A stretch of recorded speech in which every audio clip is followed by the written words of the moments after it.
Cette lame, évidemment, représente quelque chose. Mais ce qui compte, ce n'est pas la représentation, surtout l'interprétation à l'époque, il y a 2 ou 3 siècles, mais l'interprétation maintenant sur le plan du 21e siècle. Qu'il s'agisse du côté personnel ou professionnel. Voilà. Donc, alors, pourquoi voit-on un tarologue? Alors évidemment, on voit un tarologue pas du tout quand ça va bien, pas quand ça va très bien. On va voir un tarologue quand il peut répondre à une question, quand il peut, vous influencer positivement. Pour moi, le tarot, pour moi, c'est il y a un verre plein, un verre vide, et je fais tout pour accélérer le mouvement vers mon consultant ou ma consultante, vers évidemment le verre plein. En fait, un tarologue, c'est bien plus qu'une petite personne qui analyse les cartes. C'est quelqu'un, pour moi, qui va influencer positivement le consultant, qui va essayer de voir ce qui ne va pas, qui va évidemment se mêler de votre vie personnelle parce que les cartes vont révéler quelque chose, mais ensuite, il va vouloir réellement, positivement, disons, faire en sorte que ça aille beaucoup mieux. Voilà. Moi dernièrement, et ça c'est un cas personnel, mon frère était super malade, très malade, et disons que j'ai fait un tirage en 2 lames, et c'est vrai que c'était pas terrible puisque c'était le plus mauvais tirage, c'était la maison Dieu et le squelette, vous savez très bien ce que ça veut dire. Et là j'ai tout de suite appelé, et j'étais en province et je lui ai dit il faut tout de suite que tu ailles à l'hôpital parce que sinon c'est fini. Et effectivement, il a failli y passer, maintenant il est sur ses 2 jambes. Voilà. Bon, il ne viendra pas là parce qu'il croyait que la conférence était plus tard, parce qu'à l'origine c'était plus tard, mais c'est pas grave. Voilà. Alors pourquoi voit-on un tarologue? Ça on vient de le dire. Qu'est-ce qu'un bon tarologue? Quand vous allez à une séance, ne dites rien. Ne dites rien, pourquoi? Parce que tout simplement, la réponse est des fois dans la question. Par la façon de le dire, vous allez influencer l'homme ou la femme qui est devant nous. Voilà. Une femme va dire, en mettant la main sur la tête, qui m'en faut psychologiquement parlant, veut dire quelque chose, qu'elle a des problèmes déjà. Est-ce que mon mari va rester avec moi? Ben, c'est sûr que 9 tarologues et demi sur 10 vont dire madame, je ne pense pas. En revanche, si vous êtes bien pouponné, bien fringué, bien coiffé, etc., je vais rester avec mon mari de façon comme ça. Et là, la réponse peut être différente. D'où l'intérêt, évidemment, d'avoir les cartes. En fait, il ne faut absolument, je pense, rien dire. Le tarologue doit absolument partir de zéro, partir d'une feuille blanche. C'est primordial. On a un concept de vérité. Moi, personnellement, je ne suis pas le seul. Quand je fais le tarot, quand je tire le tarot, il est certain que la femme en général, parce que ce sont plutôt clientèle féminine, et il y a aussi des hommes, il veut une réponse oui, non. Voilà. C'est primordial, c'est important. Le tarot, c'est une forme de coaching et de sens de la vérité. Voilà, c'est ce que je pense. Alors maintenant, j'aimerais savoir, excepté les tarologues, comme Geneviève, des gens que je ne connais pas par exemple, est-ce que quelqu'un s'y connaît un petit peu en tarot? Exact? Alors elle peut venir, vous pouvez venir. Ah bon, d'accord, non, mais je parle de la personne qui est au 2e rang. Vous y connaissez un petit peu? Alors venez. Non, je parle pas de vous, je parle de vous, par exemple. Ouais. Sinon, s'il y a quelques personnes, moi j'aime bien que j'en ai marre des conférences où c'est que du blabla, que de la théorie, etc. Alors, bon, alors si vous ne connaissez pas, c'est pas grave. On va faire une chose. C'est le tarot de Marseille? Tout à fait, voilà, le tarot de Marseille, qui a influencé énormément d'autres tarologues. Alors, au hasard, mais il n'y a pas de hasard, comme on dit chez nous.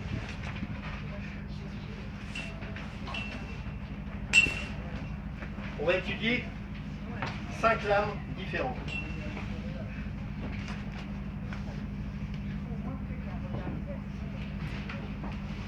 Voilà. La première, c'est le mât. Alors, ceux qui s'y connaissent, C'est mauvais. en général, non, pas du tout. Ah bon? En général, vous verrez pour vous. En général, c'est quoi le mât? Pas tous à la fois. Un artiste Ça peut être un artiste. ou quelqu'un, si c'est une situation, quelqu'un qui s'en va sans réfléchir, qui claque tout et qui s'en va. À part ça, Il y a d'autres possibilités, ça se prend quelqu'un qui s'en réfléchir. alors dans certaines interprétations aussi de tarot, qu'il s'agisse de Colette Sylvestre ou autre, etc., c'est aussi l'errance, c'est aussi la solitude. C'est une carte, comme disait monsieur, pas très positive, on va dire. Alors, voilà, tout à fait, mais là aussi en général. Alors, ce qui se passe en fait, c'est que j'ai constaté, parce qu'en fait, c'est en forgeron qu'on devient forgeron et c'est en tarotant qu'on devient tarologue, j'ai constaté une chose, sur le plan personnel, et sachez une chose, que si vous voyez ça, cette carte-là, signifie le retour d'un ou d'une ex. Pas si mauvais, hein? Voilà. Et sur le plan professionnel, j'ai remarqué, parce qu'à chaque fois que je fais des conférences sur le tarot et tout, je renote après les lames et je vois, puisque la personne a mes coordonnées, je vois si l'interprétation est bonne. Et sur le plan professionnel, c'est hyper important, c'est un changement de lieu professionnel. Alors pas forcément de Paris à Nantes ou de Paris à Tombouctou, mais un changement, on va dire en fait, ça peut être du 3e étage au 8e étage, en tout cas un changement de service. Voilà. Alors, le pape. Alors le pape, on vous dit en général, en théorie, que évidemment c'est une personne. Vous là-bas avec les lunettes, le pape c'est une personne. Je sais pas, religieux. Voilà par exemple, religieux. Non, oui, patron, tout à fait. Ah oui. Voilà. Bienfaisante, qui donne des conseils aux autres, etc., etc. Voilà. Moi, dans mon interprétation personnelle, concernant aussi, puisque Miss connaît, comme l'empereur et l'impératrice, ça peut être une union sur le plan personnel, le pacte. Et surtout sur le plan professionnel, et c'est vraiment vérifié, c'est un contrat positif. C'est un contrat, c'est une signature, c'est un achat ou une vente positive que l'on attend depuis pas mal de temps. Voilà. On va en faire d'autres. L'étoile. L'étoile. Bonne nouvelle. Voilà. Est-ce que je peux, avant de rencontrer cette charmante rousse la veille j'avais tiré ça quand même. Hein. Bon voilà, alors l'étoile sur le plan personnel, toujours, dans tous les cas, c'est la nouvelle rencontre. C'est beau ça. C'est la nouvelle rencontre. Voilà. C'est très beau. Tout à fait. Et très très positive, c'est une des lames hyper positive avec le soleil, avec le battleur, avec le monde, etc. Voilà. L'étoile, c'est la nouvelle rencontre. Mais sur le plan professionnel, c'est un projet positif qui peut être dû à un changement. C'est-à-dire quelqu'un qui est par exemple dans un magasin de bijoux, il a un projet d'aller dans l'immobilier, bon peut-être pas en ce moment parce que ça ne marche pas, mais il peut y arriver. C'est vraiment une carte très très positive. Voilà. Bon, la maison Dieu, évidemment, on peut dire que c'est une âme très négative, c'est l'âme la plus négative du jeu. Alors certains, comme je cite des noms parce qu'il n'est pas là, c'est un Iranien d'origine canadienne ou un Canadien d'origine iranienne, qui s'appelle Chris Hadar, fait croire que c'est une bouteille de champagne, etc., etc. Que nenni, pas du tout. La maison Dieu, honnêtement, sur le plan personnel, c'est vraiment l'effondrement, la rupture, voire le divorce. Surtout s'il est en deuxième ligne. Je vais vous expliquer après les différentes méthodes de tirage. Et sur le plan évidemment professionnel, ça veut dire objectif non atteint. Et c'est là qu'en fait le tarologue peut intervenir, parce que éventuellement, un commercial a un objectif énorme. Évidemment, à l'heure actuelle, on va lui en demander, puisque le vrai patron, il va lui en demander 200 ventes par exemple, et en sachant très bien que de toute façon, même en promettant des choses, il n'arrivera pas à 100. Et c'est là que le tarologue intervient en disant de toute façon, vous allez peut-être travailler pour cette boîte, mais ça ne risque pas de durer parce que vous ne respecterez pas les objectifs. C'est clair. Alors il y en a d'autres évidemment, hein, comme... alors ça signifie pas évidemment, heureusement, que la mort, c'est, bon, vous le savez tout le monde dit transformation, etc., changement d'état. Et c'est vrai que je me rappelle lors d'un tirage, où il y avait, je crois qu'on m'avait interrogé sur à l'époque, si vous en souvenez, ça fait pas mal de temps déjà, puisqu'on va parler de François Hollande et Martine Aubry, à l'époque ils étaient concurrents pour être à la tête de l'investiture socialiste. Et c'est incroyable parce que Martine Aubry avait le battleur, enfin, je tirais pour Martine Aubry le battleur, et François Hollande, à la fin, c'était le squelette. Et effectivement, ça allait présager d'une grande transformation, puisque de petit politique, il est devenu quand même président de la République. Bon, le problème, c'est qu'il était assez normand, et c'était ni oui ni non, et qu'il n'avait pas de réponse tranchée. Ça aurait été un très mauvais tarologue, François Hollande d'ailleurs. Et ça, par exemple aussi, ça c'est par exemple, bon, voilà. Qu'est-ce que vous remarquez dans cette lame, sur cette lame-là? Il y a un truc évident. Hein. Non. Non, mais justement. Alors c'est le pendu. Il est pendu d'un pied. Alors, pardon? Pendu d'un... Alors ça veut dire quoi? Il est Hein? empêché d'agir. En fait, ça signifie tout simplement quand quelqu'un se pend, de la tête. voilà, tout à fait, c'est là les accords. Ça veut dire qu'en fait, il est sacrifié, c'est un grand sacrifice, et il est pendu à cause des autres, à cause peut-être de son entourage, à cause, etc. Et c'est vraiment la carte en général, c'est vraiment le sacrifice. Et en fait, très souvent, il y a des gens qui veulent évidemment faire croire, interpréter le tarot très très positivement, de dire souvent, hein, c'est la fin d'un état de façon à aller dans l'autre. C'est plutôt la mort, la fin. Voilà. Ça, Oui, c'est- plus ou moins. Mais là, je dois dire, honnêtement, c'est une carte très négative quand même. Sur le plan sentimental, ça peut être un homme marié. Il a pas dit. Je dirais que là, c'est... Sur le plan sentimental, ouais, mais sur le plan sentimental, c'est plus la papesse, je trouve. La relation, bah c'est ce que... Bon... C'est bien parce que j'ai mon Jean-Jacques Bourdin en face, c'est bien. J'adore. Ah mais tout à l'heure on va s'échanger, c'est clair. C'est clair. Bon alors maintenant on a dit que c'était un directif. Alors s'il y a... Oui. De toute façon, les cartes, c'est un support. Après, Oui, c'est- oui, tout à fait. Ah oui, Voilà, l'instinct. Bien sûr. Donc, Bien sûr. dire, pour le pendu, par exemple, ça parle de C'est vrai, santé. c'est vrai. Donc tu as raison, là, vous avez raison. Non mais tu peux me tutoyer parce qu'on se connaît et toi tu rencontreras la personne de ta vie dans 6 mois. Voilà. Bon alors maintenant s'il y a des gens qui veulent tirer le... Alors oui, je vais vous expliquer, excusez-moi, les tirages. Alors il y a le tirage en 2 lames. Le tirage en 2 lames, c'est souvent celui que je fais un peu partout, pas dans la rue mais presque, pour surprendre les gens. Je leur dis, puis j'ai mon jeu de cartes là, donnez-moi 2 numéros entre 1 et 22. Les personnes croient que c'est pour un loto, pour le tiercé, etc. Donc elles me donnent 3 et 7. Je dis, ben voilà, ci et ça. Et c'est vrai que la personne dit, ah, vous tirez les... Je dis oui. Parce que le plus important, et c'est pour ça que je fais ces conférences, c'est qu'il y a énormément, et la Miss Blonde de l'autre côté qui s'y connaît, le problème c'est qu'on a affaire, et vous avez affaire, si vous êtes client, à beaucoup de... Il n'y a pas d'autre mot que charlatans. Voilà, des marchands d'illusions. C'est-à-dire la personne vient, et vous savez très bien qu'elle est en manque sur le plan sentimental, et la personne va dire, mais de toute façon, on ne sait pas quand, mais vous allez trouver, il n'y a pas de problème, etc. etc. Ça, il faut arrêter avec ça. Moi, je viens de lire un truc, excusez-moi, c'est en anglais, mais qui est pas mal du tout, ça s'appelle Fuck the développement personnel. Voilà, c'est tout simplement parce que j'estime qu'il y en a un peu marre d'assister, vous avez tous assisté à des conférences, sinon je suis très fier que vous assistiez à la première avec moi, mais indépendamment de ça, sans rire, c'est que je trouve qu'il y a, je ne vais pas employer le terme de gourou, mais je trouve qu'il y a des gens qui ont un esprit de persuasion qui va au-delà du commun, et ils vont tout vous dire, oui, oui, tout va aller bien à partir de cette conférence, vous allez bien, vous voulez aller bien, et bien, etc. etc. C'est pas comme dans la vie.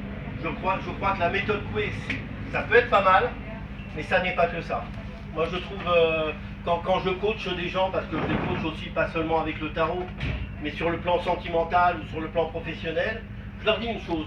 Je leur dis, essayez, vous avez des atouts, vous avez des inconvénients.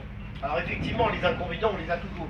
Ça peut être votre caractère, parce que vous êtes scorpion, ou balance, ou verseau, etc., etc. Mais sachez gommer un petit peu, sans gommer, surtout sans votre personnalité, mais essayez de faire en sorte que vos atouts soient encore plus forts. Parce que n'importe comment, la vie, c'est une balance. Il y a des plus, il y a des moins. Voilà. Moi, ce matin, c'est vrai que j'ai beau être voyant, j'ai beau être intuitif, je ne savais pas que pour la première fois de ma vie, mon téléphone portable allait atterrir dans la cuvette des toilettes et ne plus savoir que c'est vrai inutilisable. Voilà. On va voir si le riz que j'ai mis dedans va marcher, va fonctionner, je souhaite. En tout cas, mais indépendamment de ça, il faut savoir que vous avez vous-même votre propre vérité. Vous n'avez pas forcément besoin vous avez besoin effectivement d'encouragement, c'est clair. Vous avez besoin de rencontrer des gens positifs. C'est vrai, si vous baignez dans un univers négatif, si vous avez du talent, si vous avez un don, et que sans arrêt on vous dit oh non, mais ça c'est nul, vous êtes nul, etc. Il faut être soi-même. Il faut être conscient de ses possibilités. C'est primordial. Alors là, j'aimerais que, donc il y a le tirage en 2, il y a le tirage en 5 lames, qui est ce que j'appellerais le tirage directif, où la première lame est la consultante ou le consultant. La deuxième, on va le faire tout à l'heure en pratique, avec des gens que je ne connais pas évidemment. Et la deuxième, c'est la vibration personnelle, avec la troisième et la quatrième qui seront les plus importantes. Voilà. Donc, ce qu'il faut faire et pas faire, et ensuite c'est la finalité. Alors, qui veut bien se prêter au jeu? Monsieur, allez au bout. C'est un médium, le tarologue, mais si tu veux, je te les fais, hein, si personne ne vient. Ah bah voilà. Voilà, on va l'applaudir. Voilà, asseyez-vous. Allez, on va se mettre dans les conditions. Alors, il faut approcher quand même. Voilà. Ne me dites rien, hein, j'ai dit qu'il ne fallait rien dire. Vous allez mélanger. Je précise qu'on ne se connaît pas. Mélangez-les bien. Gauche, droite, non, peu importe. Oui, on dit la main gauche, c'est la main du cœur. La main droite, je ne dirai rien. Voilà. Là, vous allez m'en mettre 5. Première. Deuxième. Troisième.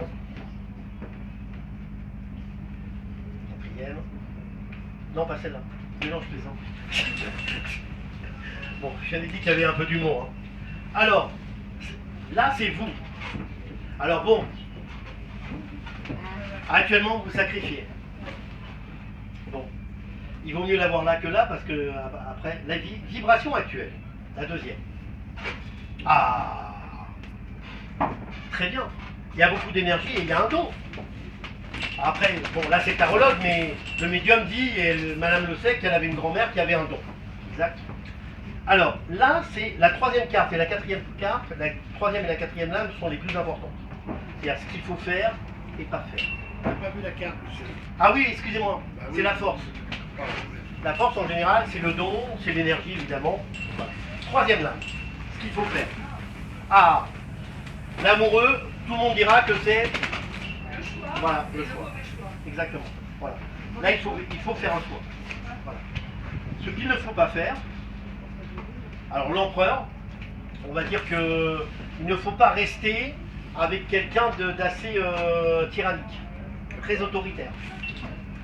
Voilà.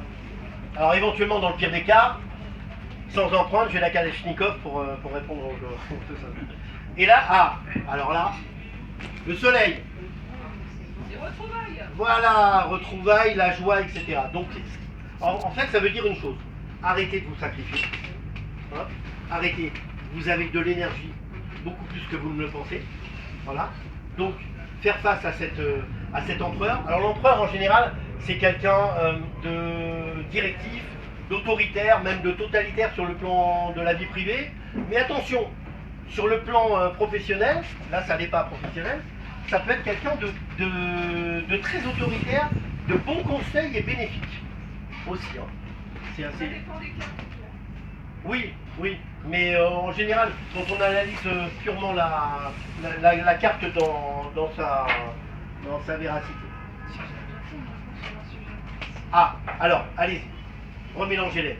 Bon, là, là, ça va être une question, voilà, une réponse.